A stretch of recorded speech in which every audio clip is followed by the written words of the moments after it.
আমি মালিক, এমন মালিক, আমি যেটা ইচ্ছা করি আমি ওটাই করে ফেলি। কুন বলার সাথে সাথে হয়ে যায়, ফায়াকুন বলার কোনো প্রয়োজন নাই। ইজা আরাদা শাইআন ইয়াকুনা লাহু কুন ফায়াকুন। আল্লাহ তাআলার দ্বিতীয়বার ফায়াকুন বলার কোনো প্রয়োজন হয় না।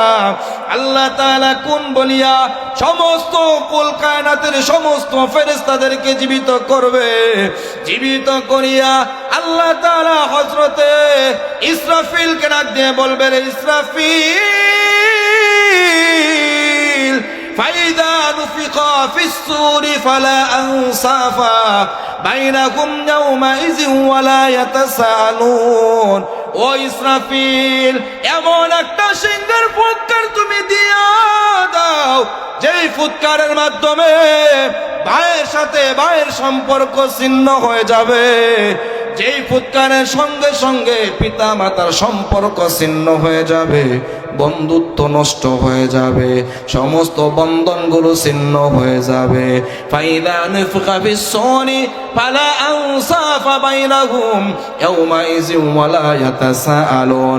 সিংহায় ফুঁক দেওয়ার সাথে সাথে যার সাথে যাদের পরিচয় ছিল, পরিচয় আল্লাহ তাআলা রিমুভ করে দিবে, হাইড করে দিবে। কারো সাথে কোনো পরিচয় নাই। নিজেকে নিজে বাঁচার জন্য পেরেশান। ওয়ালা ইয়াতাসালুন, নিজের ভাইকে জিজ্ঞাসা করবে না, রে ভাই আজকে তোমার কি হালত, কি অবস্থা, কেউ কাউকে জিজ্ঞাসা করবে না। নিজের বাবা এ সন্তানের জন্য বড় পাগল, সন্তান কেউ জিজ্ঞাসা করবে না। কলিজার টুকরা সন্তান, আজকে তোমার কি অবস্থা, তুমি জান্নাতি না জাহান্নামী? সন্তান ডাক দিয়ে বলবে, রে আব্বু, একটা নেকের কারণে, একটা নেকের কমতির কারণে আমি জাহান্নামে চলে যাইতেছি রে বাবা। তুমি আমাকে একটা নেক দাও, আমার জন্য দুনিয়াতে কত কষ্ট করেছো। বাবা আমার ডাক দিয়ে বলবে, দূর হয়ে যা সুহকান এখান থেকে দূর হয়ে যা।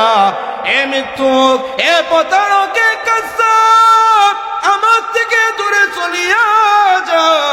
দুনিয়াতে তো আমি বিবাহই করি নাই, আমার সন্তান আর কোত্থেকে আসবে? তুমি মিথ্যা কথা বলতেছো, মিথ্যা কথা বলতেছো। যাও যাও যাও, আমার কোনো সন্তান ছিল না, আমি তো বিবাহই করি নাই। বাবা ওই দিন আমাকে অস্বীকার করে বসবে, আমিও আমার সন্তানকে অস্বীকার করে বসবো। আপনারা আপনাদের সন্তানদেরকে অস্বীকার করে বসবেন।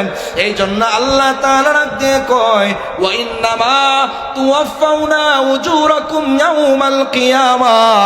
কিয়ামতের ময়দানে আল্লাহ পাক রব্বুল আলামিন প্রতিটা বান্দা বান্দিকে পরিপূর্ণ উজরত দিবে।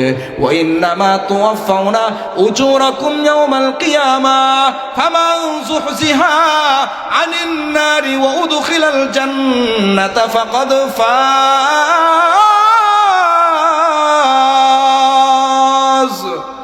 কুল্লু নাফসিন যায়িকাতুল মাউত ওয়া ইন্নামা তুওয়াফাউনা উজুরাকুম ইয়াউমাল কিয়ামাহ ফামান যুহজিহা আনিন নারি ওয়া উদখিলাল জান্নাতা ফাকাদ ফাজ